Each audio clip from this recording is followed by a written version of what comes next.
www.islamicwaves.com. یہ اس نے بولا. ہمیں مجھے تسلیاں دیتی میری دوستیں کہ فوزیہ شکر کرو کہ امریکہ کے پاس ہے، اگر وہ پاکستانیوں کے پاس ہوتی تو نہ جانے کیا حشر کر دیتے اس کا. اور جب میں نے اس کا وہ فوٹو دیکھا ہے تو میں نے کہا کہ میں نے کس کی بات کیا سمجھی، کیا حشر کر دیا میری اس بہن کا. اور پھر اس کے بعد ایسی خاموشی، ہم نے کیا کچھ نہیں کیا، کتنے خط لکھے ہیں، کتنے ای میلز کی ہیں، کتنی ہو گئی ہوں. میڈیا آپ کو پتا ہے اس وقت کتنی خوف میں تھی، کسی کی ہمت نہیں تھی. سیاستدان اپنے خوف اپنے ساتھی نمبر بنانے میں جب بھی تھے اور آج بھی ہے. جب بھی عافیہ نہیں آئی، آج بھی عافیہ نہیں آئی ہے. تسلیاں ضرور دیتے تھے میری والدہ کو بھی، مجھے بھی. میں جہاں گئی ہوں، میں 2005 میں آئی. جب والدہ کی حالت دیکھی میں نے تو میں امریکہ سے آئی ہوں. جب تک ہم امریکہ میں ہی کیس لڑ رہے تھے میں یہاں پہ آئی. میں نے FIR کٹوانے کی کوشش کی. میں نے کیا کچھ نہیں کیا. کبھی آپ میں سے کسی نے کوشش کی ایک عورت ہو کے ذرا ان پولیس اسٹیشنوں پہ جا کے ذرا دیکھیں کہ کیا ہوتا ہے اور یہ کس کیریکٹر کے لوگ ہوتے ہیں اور کیا وہ کبھی کر کے دیکھیں آپ، تو پھر آپ مجھ سے شکوہ نہیں کریں گے کہ کیا کیا اور کیا نہیں کیا. لیکن یہ بھی ہو گیا. پھر ایسے ہو گیا جیسے کہ عافیہ کو زمین نکل گئی، آسمان کھا گیا، جیسے اس کا کہیں وجود ہی نہیں ہے، کہاں اور ایک دم سے جیسے ساری چیزیں وہ ہوں، جادو کی چھڑی جیسی ہو. 2006 میں معظم بیگ، آپ نے نام سنا ہوگا، ابھی پاکستان بھی آئے ہوئے تھے اور وہ وہاں پہ بگرام جیل میں رہے، گنتانمو میں رہے. یہیں سے اسلام آباد سے ہمارے سابق صدر نے انہیں بیچا تھا اور پھر اس کے والد نے انگلینڈ کی شہریت حاصل کی اور انگلینڈ نے پھر اس کو ریپیٹریٹ کیا، جس طرح عافیہ کو کیا، جس طرح اور ہزاروں کو کیا. تو اس نے بتایا، اس نے اپنی کتاب لکھی اینمی کمبیٹنٹ، اس نے بتایا کہ اس طرح ایک عورت ہے بگرام جیل میں، اور ایک نہیں بہت ساری ہیں، لیکن اس کی چیخیں ایسی ہیں اور اس نے بہت دردناک کو کھینچا. اس وقت میں نے ریڈ کراس کو رجوع کیا اور بہت سی ہیومن رائٹس تنظیموں کو. میں نے کہا کہ میں پیسے دوں گی، یہ معلوم تو کریں یہ عورت کون ہے.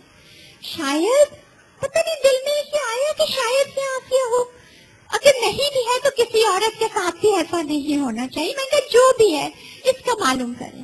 بہرحال انہوں نے سب کچھ کر کے مجھ سے یہ کہا کہ ہمیں اندر نہیں جانے دیا، ہمیں کوئی معائنہ نہیں کرنے دیا کسی بھی خفیہ جیل کا، لیکن ہمیں یہ بتایا گیا کہ عورتیں بچے نہیں ہیں یہاں پہ، صرف ہم ٹیپ چلاتے ٹارچر کرنے کے لیے مردوں کو.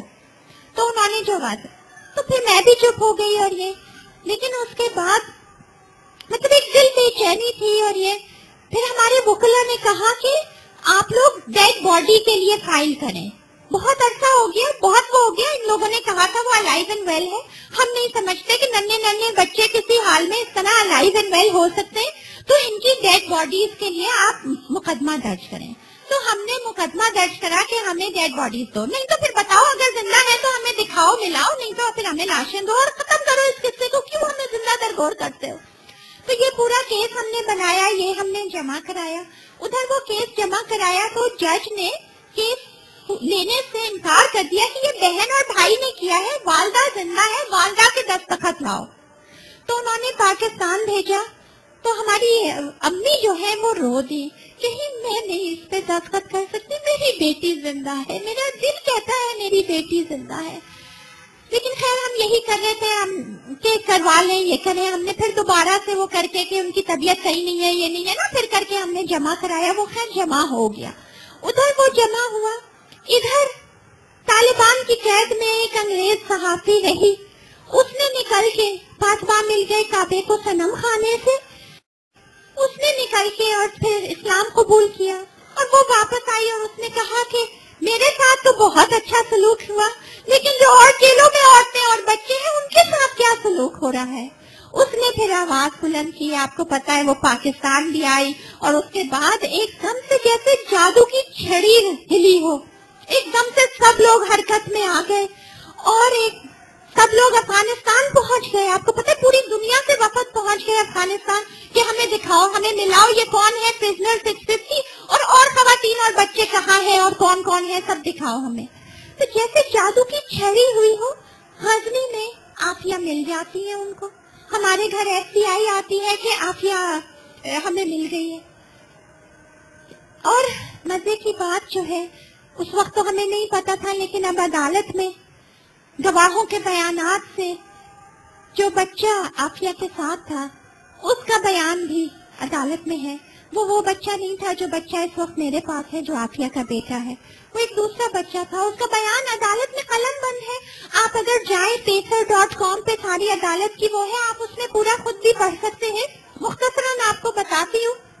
اس نے بتایا کہ کابل سے مجھے ان کے ساتھ عافیہ کے ساتھ کھڑا کیا اور عافیہ سے کہا یہ تمہارا بچہ ہے اور تم آزاد ہو گئی ہو. اس کو پیسے دیے اور ایک بیگ دیا اس کے ہاتھ میں اور اس سے کہا کہ آپ جائیں, آپ غزنی جائیں, وہاں غزنی کے گورنر کے پاس آپ جائیے گا اور وہ آپ کو ٹرین میں بٹھا کے اور پاکستان بھیج دے گا اور اب آپ کو آزاد کر دیا اور یہ آپ کا بیٹا ہے. تو عافیہ نے دیکھ کے, وہ بچہ کہتا ہے مجھے دیکھ کے اور کہا کہ اتنا بڑا ہو گیا, اتنا عرصہ ہو گیا, اور اس نے میرے سر پہ شفقت سے ہاتھ پھیرا کہ میں رو دیا اور میں نے کہا کہ یہ واقعی میں میری ہی ماں ہے, اور میں اس سے گلے لپٹ گیا اور بولا کہ میں اس کو لے کے گیا اور مجھے ہدایت یہ کی تھی کہ آپ نے غزنی کے وہاں پہ کمپاؤنڈ تک اس کو لے جا کے وہاں چھوڑ کر آنا ہے.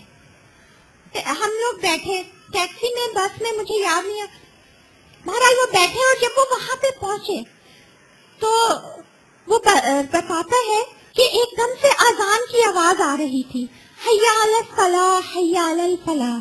ایک دم عافیہ وہ سن کے اور بے چین ہو گئی اور بولی کہ یہ آواز جہاں سے آ رہی ہے میں اس طرف جاؤں گی. بولا کہ میں نے اس کو بہت کھینچا, میں نے کہا گورنر کا کمپاؤنڈ اس طرف ہے, آپ مسجد کی طرف. اس نے کہا پہلے میں مسجد میں جا کے نماز پڑھوں گی, اتنے دن ہو گئے میں نے یہ آواز نہیں سنی. بیٹا چلو پہلے مسجد چلتے ہیں, دیکھو حی علی الصلاح حی علی الفلاح پکارے. وہ کہتا ہے بچہ کہ مسجد کی دیوار تک پہنچے ہیں ہم, دیوار پہ ایک دم بے ہوش ہو کے وہیں گر گئی اور لوگ جمع ہو گئے.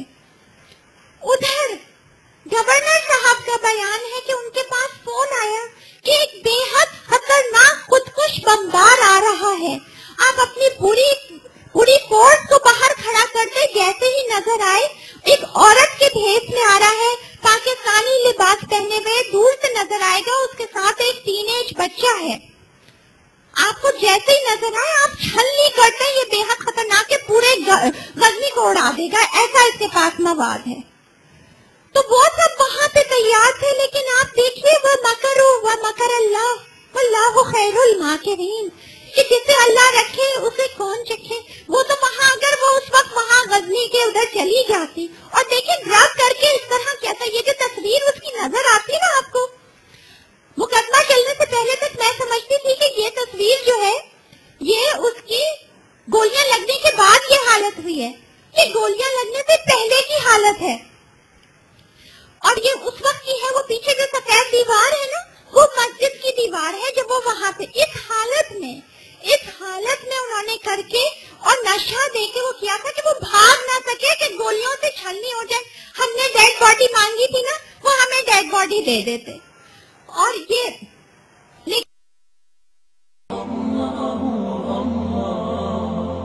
www.islamicwaves.com